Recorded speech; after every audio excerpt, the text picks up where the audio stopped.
एक फ्लाईओवर के खंभे के अंदर सोता शख्स। अनोखा रियल एस्टेट सेंसेशन और मीम्स के बाद सोशल मीडिया पर पिछले 3 दिनों में एक बहुत ही अनोखा और मजेदार वीडियो तेजी से वायरल हुआ, जिसने इंटरनेट यूजर्स को हैरान करने के साथ साथ हंसने पर भी मजबूर कर दिया। ये घटना बेंगलुरु की थी, जहां एक फ्लाईओवर के नीचे एक खंभे पिलर के अंदर बनी एक छोटी सी तंग जगह में एक शख्स को आराम से सोते हुए पाया गया। जालाहल्ली क्रॉस के पास रिकॉर्ड किए गए इस वीडियो में साफ दिख रहा था कि वह व्यक्ति इतनी ऊंचाई पर और इतनी मुश्किल जगह में कैसे पहुंच गया, क्योंकि उस जगह पर सामान्य रूप से चढ़ना लगभग असंभव है। इस वीडियो पर यूजर्स ने खूब मजा लिया और इसे बेंगलुरु की बढ़ती महंगाई और किराए की समस्या का नतीजा बताया। मीम्स बनाए गए कि यह शख्स रियल एस्टेट की सबसे किफायती और अनोखी डील ढूंढ लाया है, जहां उसे ट्रैफिक के शोर से भी मुक्ति मिलेगी। इस वायरल सेंसेशन ने जहां एक तरफ हंसी मजाक का माहौल बनाया, वहीं दूसरी तरफ कुछ लोगों ने सार्वजनिक संपत्ति की सुरक्षा और ऐसे जोखिम भरे ठिकानों पर लोगों के रहने की मजबूरी पर चिंता भी व्यक्त की। लेकिन हास्य का माहौल पूरे दिन बना रहा। अब बढ़ते हैं अगली खबर की तरफ। 2, दिल्ली मेट्रो में थप्पड़ कांड। चार्जर की चोट पर सोशल मीडिया पर भड़की बहस और दो पक्ष दिल्ली मेट्रो के अंदर का एक विवादित किस्सा पिछले दिनों सोशल मीडिया पर खूब चर्चा में रहा और लोगों के बीच एक बड़ी बहस छिड़ गई। एक मेट्रो राइडर ने सोशल मीडिया पर दावा किया कि मेट्रो के अंदर भीड़ भाड़ में उसका चार्जर गलती से एक बुजुर्ग व्यक्ति को लग गया, जिसके बाद उस बुजुर्ग ने युवा को बिना कुछ सुने जोरदार थप्पड़ मार दिया। इस घटना को लेकर ऑनलाइन प्लेटफॉर्म्स पर लोग दो गुटों में बंट गए।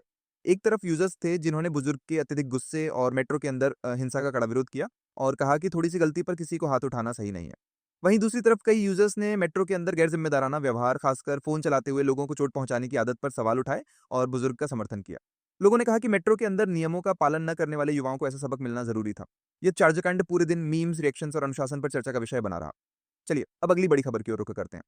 3, 6 से 7 ट्रेंड का विस्तार। बच्चों के बीच क्लासरूम में मचा उपद्रव और अभिभावकों की चिंता। बच्चों और किशोरों के बीच सोशल मीडिया पर शुरू हुआ एक अजीबोगरीब व्यवहारिक ट्रेंड 6 से 7 ट्रेंड तेजी से फैल गया है, जिसने शिक्षकों और स्कूलों के लिए नई मुसीबत खड़ी कर दी है। यह ट्रेंड असल में किसी वायरल गाने या मीम से शुरू हुआ, लेकिन यह अब क्लासरूम तक पहुंच गया है। कई स्कूलों ने रिपोर्ट किया कि एक बच्चा अचानक क्लासरूम में या सार्वजनिक स्थानों पर जोर जोर से चिल्लाना या कोई विशेष वाक्य बार बार दोहराना शुरू कर देता है, और उसके तुरंत बाद क्लास के कई अन्य बच्चे भी उसे बिना किसी कारण के दोहराने लगते हैं। इस कारण पूरी क्लास डिस्टर्ब हो जाती है और शिक्षकों के लिए अनुशासन बनाए रखना मुश्किल हो गया है। कई शिक्षाविदों और अभिभावकों ने इसे सोशल मीडिया माइंड वायरस बताया है और चिंता जताई है कि बच्चे बिना सोचे समझे व्यवहार की नकल कर रहे हैं। इस कारण कई स्कूलों ने छात्रों के क्लासरूम में मोबाइल फोन लाने पर और भी सख्ती बरतनी शुरू कर दी है, क्योंकि ये ट्रेंड बच्चों की एकाग्रता और क्लासरूम के अनुशासन को बुरी तरह बिगाड़ रहा है। अगली खबर पर ध्यान देते हैं। 4, महिला उद्यमी का बड़ा खुलासा। 1 करोड़ की रनिंग जॉब और कॉर्पोरेट लाइफ पर बहस। एक महिला उद्यमी की सफलता की कहानी ने सोशल मीडिया पर खूब सुर्खियां बटोरी, जिसने कॉर्पोरेट जीवन के मायने ही बदल दिए। इस महिला ने अपनी मेडिकल सेल्स की अच्छी खासी नौकरी और लाखों की सैलरी छोड़कर नैनिंग नैनिंग यानी बच्चों की देखभाल का काम शुरू किया। उसने दावा किया कि इस नैनिंग के काम से उसे साल में 1 करोड़ रुपए तक की कमाई हुई और साथ ही उसे अपनी पिछली नौकरी से ज्यादा बेहतर स्वतंत्रता और खुशी मिली। इस चौंकाने वाले खुलासे ने नौकरी पेशा लोगों के बीच एक बड़ी बहस छेड़ दी कि क्या खुश रहने और ज्यादा पैसा कमाने के लिए पारंपरिक कॉर्पोरेट नौकरी छोड़ देना सही है। कई यूजर्स ने उनकी हिम्मत और अलग राह चुनने की तारीफ की, जबकि कुछ ने इतनी बड़ी रकम पर संदेह जताया और पूछा कि यह किस देश की बात है। लेकिन ये कहानी पूरे 3 दिन काम और खुशी के संतुलन पर चर्चा का केंद्र बनी रही। अब पांचवी खबर की बारी है। 5, एआई आधारित पत्नी से शादी। जापान की अनोखी प्रेम कहानी और भविष्य के रिश्ते सोशल मीडिया पर 13 नवंबर को एक बहुत ही अजीबोगरीब लेकिन मजेदार खबर ने दुनिया भर का ध्यान खींचा और भविष्य के रिश्ते को लेकर सोचने पर मजबूर कर दिया। जापान की एक महिला ने आर्टिफिशियल इंटेलिजेंस एआई पर आधारित अपने वर्चुअल साथी से शादी कर ली। इस महिला ने चैट जीपीटी जैसे टूल का इस्तेमाल करके क्लॉस और सेक्लॉस नाम का एक एआई कंपेनियन बनाया, जिससे वह इतनी प्रभावित हुई कि उसने उससे शादी करने का फैसला कर लिया। महिला ने दावा किया कि क्लॉस मुझे पूरी तरह समझता है, जबकि इंसानी रिश्ते अक्सर जटिल होते हैं और भावनात्मक रूप से थका देते हैं। ये कहानी तकनीक, एकाकीपन और प्रेम के बीच के रिश्ते पर एक दिलचस्प टिप्पणी थी। सोशल मीडिया पर यूजर्स ने इसे भविष्य का प्रेम बताया और खूब सारे मीम्स बनाए गए, जबकि कुछ लोगों ने इसे अकेलेपन की पराकाष्ठा बताते हुए चिंता व्यक्त की और मानसिक स्वास्थ्य पर सवाल उठाए।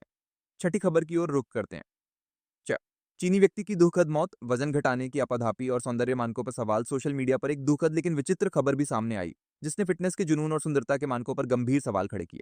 चीन में एक व्यक्ति ने अपनी गर्लफ्रेंड के माता पिता को प्रभावित करने के लिए तेजी से वजन घटाने का फैसला किया। उसने इस उद्देश्य के लिए एक वेट लॉस सर्जरी करवाई, लेकिन दुर्भाग्य से इस सर्जरी के कुछ ही समय बाद उसकी मौत हो गई। ये घटना तेजी से सोशल मीडिया पर वायरल हुई और इसने शारीरिक दिखावे और वास्तविक सौंदर्य मानकों अनरियलिस्टिक ब्यूटी स्टैंडर्ड्स पर एक बड़ी बहस छेड़ दी। लोगों ने इस बात पर नाराजगी व्यक्त की कि लोग सिर्फ दूसरों को खुश करने और सामाजिक दबाव में आकर अपनी सेहत को कितना बड़ा जोखिम दे रहे हैं। ये एक गंभीर विषय था जिसने फिटनेस, मानसिक स्वास्थ्य और सामाजिक दबाव के बीच के खतरनाक संतुलन पर सोचने को मजबूर किया। और अब सातवीं और आखिरी खबर। 7, बॉस का रात में कॉल।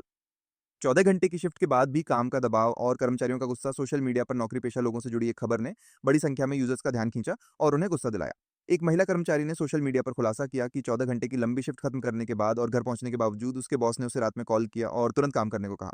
यह घटना काम के तनाव, वर्क स्ट्रेस और कर्मचारियों के शोषण के मुद्दे को सामने लाई और एक बड़ा विवाद खड़ा कर दिया। सोशल मीडिया पर यूजर्स ने इस बॉस की कड़ी आलोचना की और महिला को तुरंत नौकरी छोड़ने की सलाह दी। इस खुलासे के बाद नागी 10 वर्क लाइफ बैलेंस और टॉक्सिक बॉस को लेकर एक बड़ी बहस शुरू हो गई। कई लोगों ने अपने बुरे बॉस और खराब कॉर्पोरेट संस्कृति के अनुभव साझा किए, जिससे यह साबित हुआ कि काम का अत्यधिक दबाव, ओवरवर्क, आज भी कर्मचारियों के बीच एक बड़ी और साझा समस्या बना हुआ है। देखने के लिए बहुत बहुत धन्यवाद। ऐसी ही रोजाना की जरूरी और सटीक खबरों के लिए हमारे चैनल को सब्सक्राइब करना ना भूलें।